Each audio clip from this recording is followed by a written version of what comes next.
Good evening, doctors. Welcome to another session, learning session on cghsclinics.com.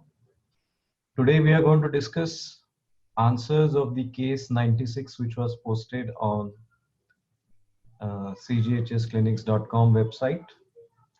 It was about a pensioner who presented with difficulty in walking.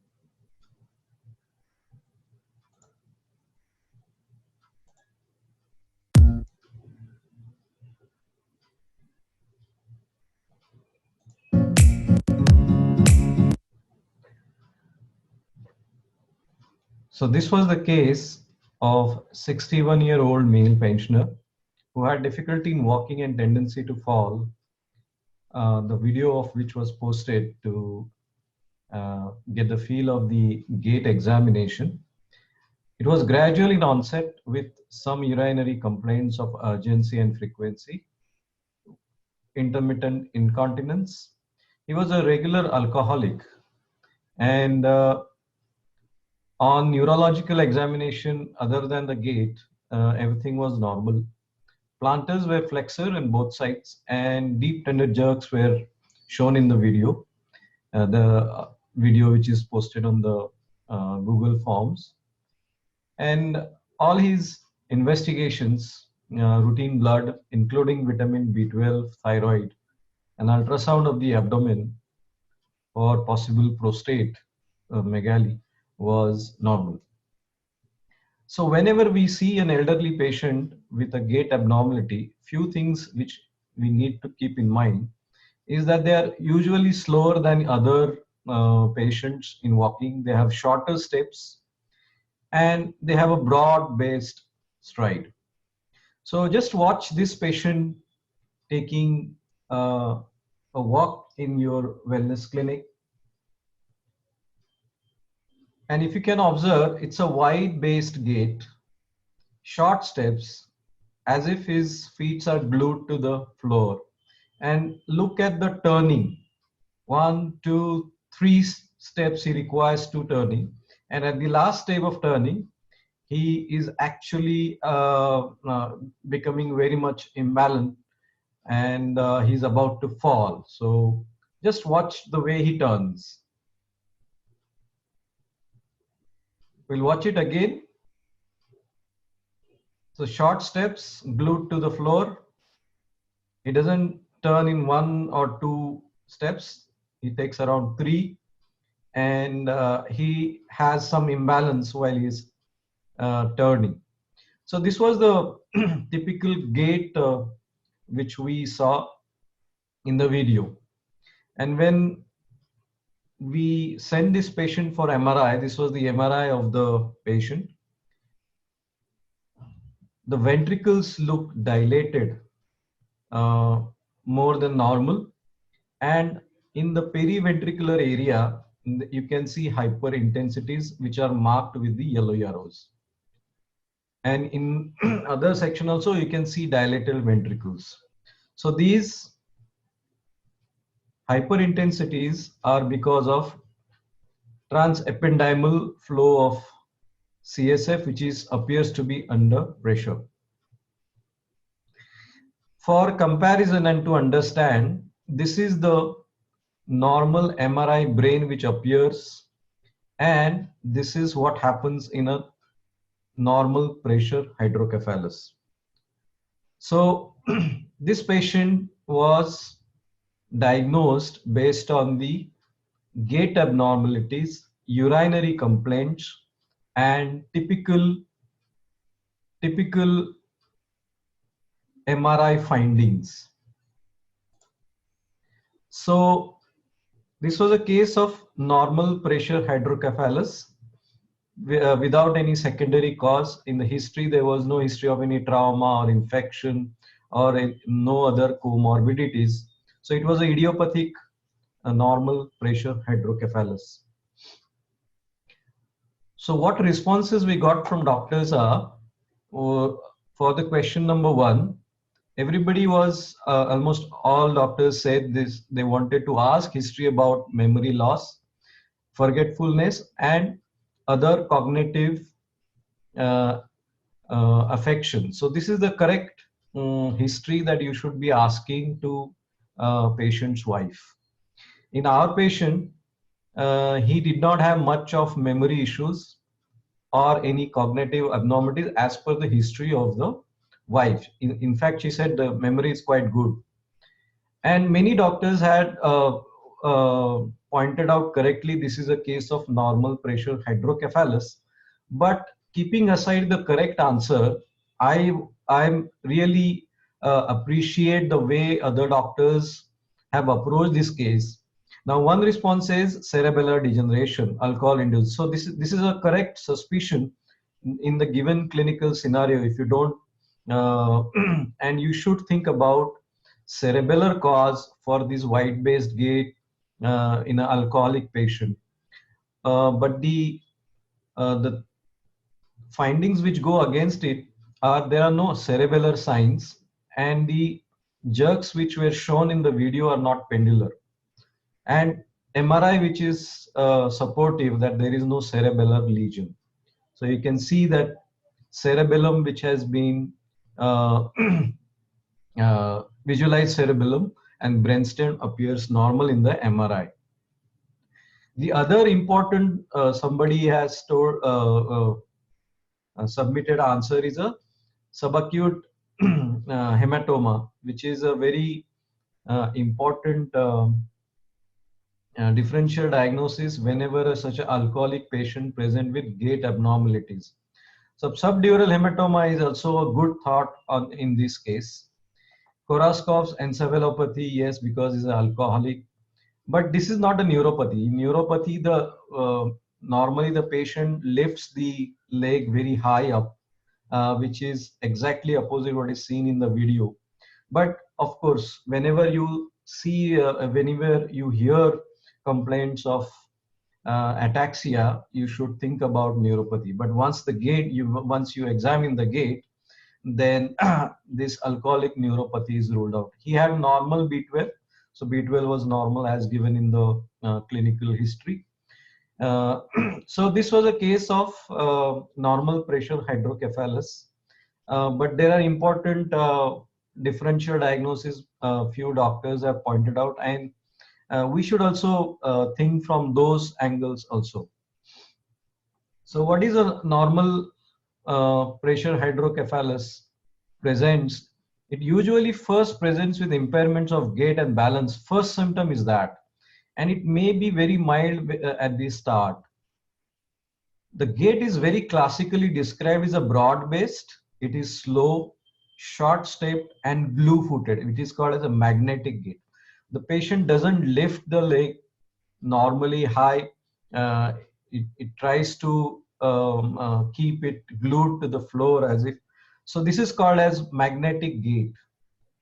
And there is a involvement of bladder because of the detrusor hyperactivity, because of which the patient has urgency and incontinence and frequency. The reason why these gait abnormalities and detrusor hyperactivity presents in this patient, these sacroiliac fibers which go towards the legs and the bladder, they go from area of periventricular area. They are very close to the periventricular area, and as the pathophysiology suggests, the normal pressure hydrocephalus would definitely affect the periventricular area first. So that is the reason why these patients present with gait abnormalities and bladder abnormalities. So what is historically described is a Hakim triad. Any patient of ataxia, incontinence, and dementia is if you have this triad, you should think about normal pressure hydrocephalus. But remember, this triad is usually a late manifestation. The first is always ataxia, followed by frequency, urgency, and dementia occurs little later. So if that is appearing, it is already too late. So there are some international guidelines how to diagnose or suspect normal pressure hydrocephalus. So this is a comparison between international guidelines and Japanese guidelines. More or less they are same. The essential symptoms required is finding of the gait imbalance and disturbance must be present, plus affection of cognition or urinary symptoms or both. And it should be insidious in onset, and the duration should be minimum of 3 to 6 months. Our patient had it for 6 months. Age only after 40 years. So our patient was 61 years of age, and there is no evidence of antecedent event of any trauma or infection which was negative in our patient. So he had no other history of any such illness in the past, and there should not be any other neurological or psychiatric illness to diagnose normal pressure hydrocephalus. And gait impairment we have just described classically. So these are the guidelines to diagnose normal pressure hydrocephalus. Now important is many disorders can present similar way: ataxia, urinary complaints, and dementia. So one of the article describes the if you have all these three symptoms, these are the groups that you should think about. Doctors can magnify the slides like the normally you magnify the on the mobile the picture, so you can also magnify this slide. So dementia with Lewy bodies, corticobasal degeneration, neurosyphilis. But important for us is a Parkinsonism, because normally we are very quick to pick up Parkinsonism and start levodopa. But always think about this possibility if the patient has urinary symptoms. Don't think that this could be because of the prostate. This is a usually pitfall in diagnosing normal pressure hydrocephalus. Similarly, normal this NPH can present only with single symptom sometimes. So, uh, uh, so only one symptom if it is present, then the differential diagnosis can be tricky. So once it is diagnosed as NPH, then what you should do is you first do MRI, which is highly specific, and there are MRI abnormalities as shown in our patient's MRI scan earlier in the slides. If that is present, then you do a drainage protocol that you remove 40 to 50 ml of CSF. But before that, you observe the gait and the cognition of the patient, examine the cognition of the patient, and either you can do remove 40 to 50 ml, or you can do a extended lumbar drainage, which is little risky of for the danger of infection. And if there is an improvement in the gait and the cognition, then you have the diagnosis of IPH very much NPH, which can benefit by shunt surgery. But if there is no benefit, then usually the neurosurgeons or the neurophysicians don't go for the shunt. Our patient had a little minimal improvement after CSF drainage. He was admitted in the hospital for therapeutic CSF tap. He was tapped 80 ml of in two sittings, 40, and the wife reported some mild improvement, but the neurophysician did not think about shunt because improvement was not very uh, means of the magnitude that he wanted. So this is the flow chart of how you can go about managing normal pressure hydrocephalus.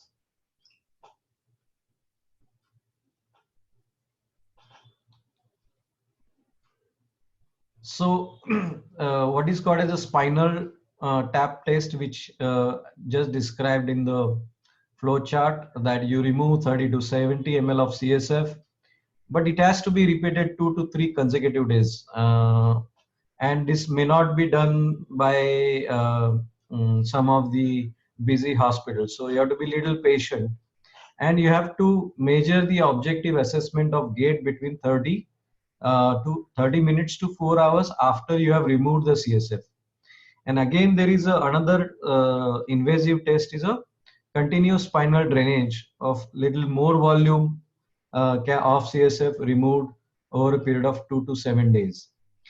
There is also an infusion testing in which the uh, CSF pressure is measured by infusing ringer lactate. But this requires a lot of expertise and invasive testing. But this probably is not practiced by many hospitals. So this is a summary of invasive diagnostic tests in uh, normal pressure hydrocephalus. So when do we suspect a normal pressure hydrocephalus?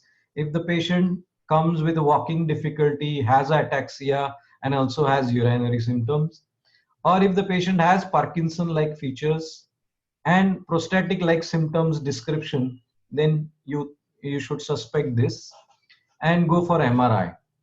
And in the literature, they also describe somebody who doesn't improve with levodopa, with a diagnosis, presumed diagnosis of Parkinson, and has some of the features of NPH. So you should go for MRI and think about normal pressure hydrocephalus. Uh, we have very less time in our wellness center to go for a detailed neurological examination. So normally what is I do in my wellness center is any patient who describes to me ataxia or difficulty in walking, I just make him walk across the clinic room, and maybe 1 or 2 rounds, which was shown in the video of which you saw, can pick up important diagnosis. Uh, you just check few reflexes, deep tendon jerks and planters. Quickly look for cerebellar signs like nystagmus and coordination.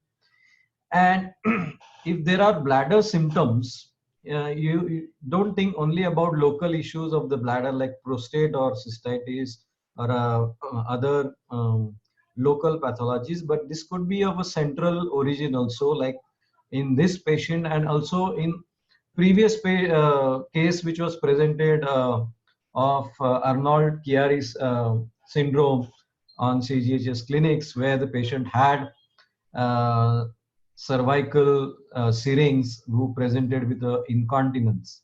So this is what I do in my wellness center. It requires usually less than 4 minutes, but quickly you can uh,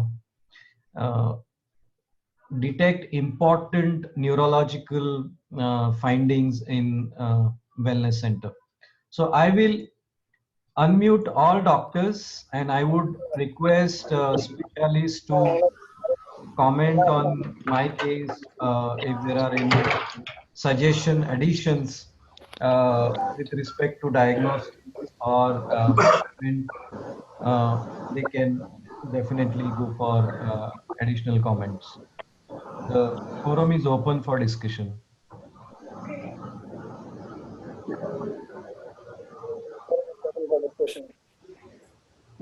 So this was the MRI of the patient. You can see a very dilated lateral ventricles and transependymal seepage of the CSF, giving these hyperintensities. Dr. Gelo, do you have any other second thoughts on the diagnosis? You agree with whatever is whatever is final conclusion in this case? Sir, how we differentiate it with frontal, like frontal, like in this patient is presented with gait disorder, Yes. With either recurrent fall. Yes. How we differentiate with the head injury like frontal, urinary? I think, with frontal lobe. yeah, there were no frontal lobe symptoms as such. How we differentiate it with the injury? Hello. Yes, sir. I heard your question. How to differentiate frontal lesions, or of course the patient will have features of frontal lobe symptoms in terms of social behavior, then emotional disturbances, and we may find some pathology, or say if there are small infarcts in the frontal areas, then MRI may pick up some of the frontal pathologies also. So in our, Without yes, MRI. Without MRI. without How you MRI. without clinically, how you differentiate without MRI or CT It's scan? only on the Clinically. clinical feature. There are no frontal symptoms as such in this patient, because his memory was good, cognition was good. The wife did not report any abnormal behavior as such.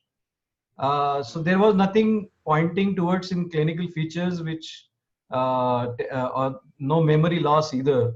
So there's no pointer for frontal lobe involvement. You want to add anything to this? Okay.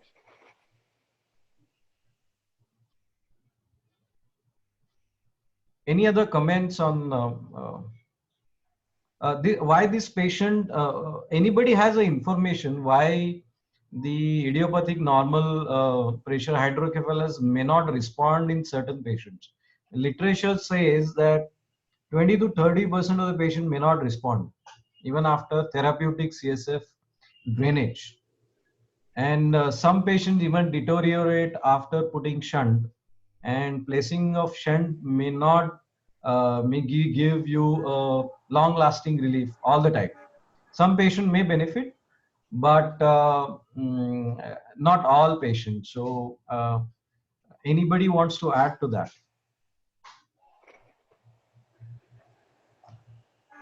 They can, doctors can unmute themselves.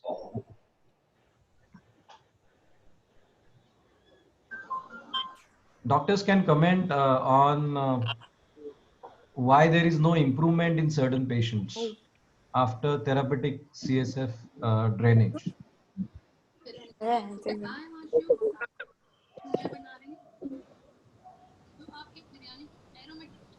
Any other questions? Any other questions?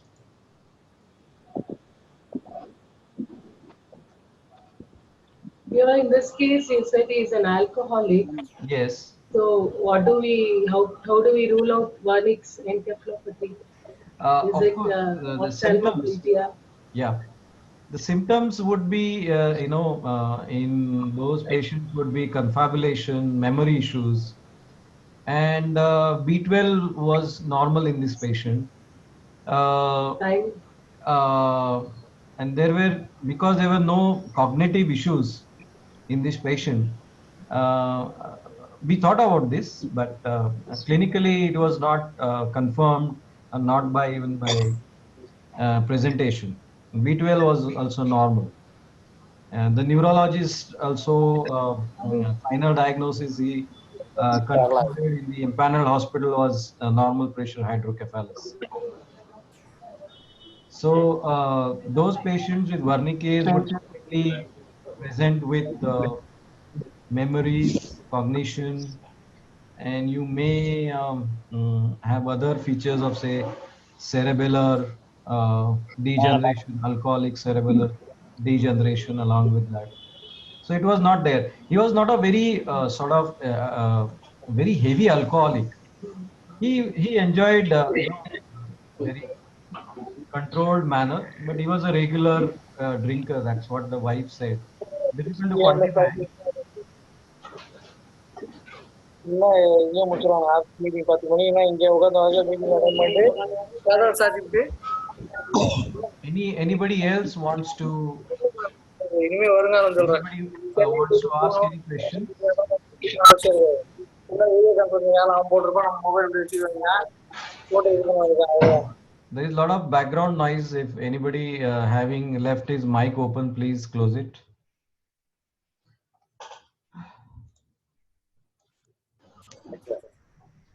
So if there are no Hello, questions, yes, somebody is asking some question. Joshi from Bangalore. Yes, sir. Sir, I'm a bit confused about Wernicke and B12. Is it B1 or B12? It is thiamine, Yeah, it is isn't a it, sir? thiamine. It is a thiamine. But I will, but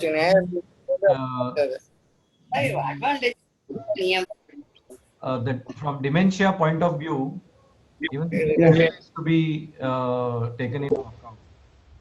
So you correctly said this is not B12 only. This is thiamine. Thank you, sir. Yeah. With any sign or symptom of hello? Yes, sir. Sir, any involvement of the bowel symptom like No bowel symptoms at all from the history. So no bowel involvement. only bladder? Only Only bladder. bladder is Only taken bladder. inside. And his ultrasound, we looked for prostate because the old age, it may be because of the benign prostatic hyperplasia. So it was not there. He had no prostatomegaly or any retention of urine post-void. Nothing of that sort was there.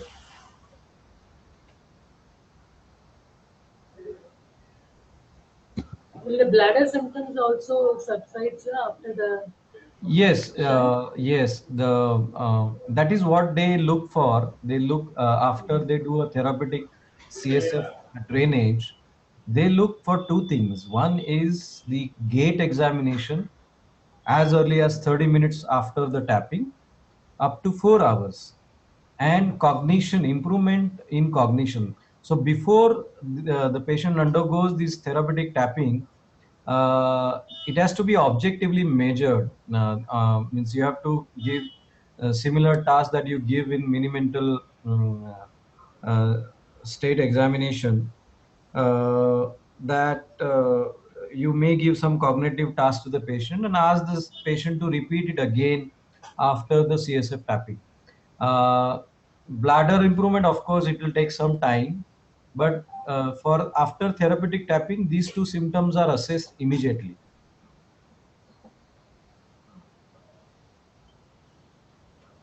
Any other questions? So I'd like to close the session if there are no further questions on this case. And I thank you all the doctors for attending this session of on case number 96 with a patient of ataxia with urinary symptoms.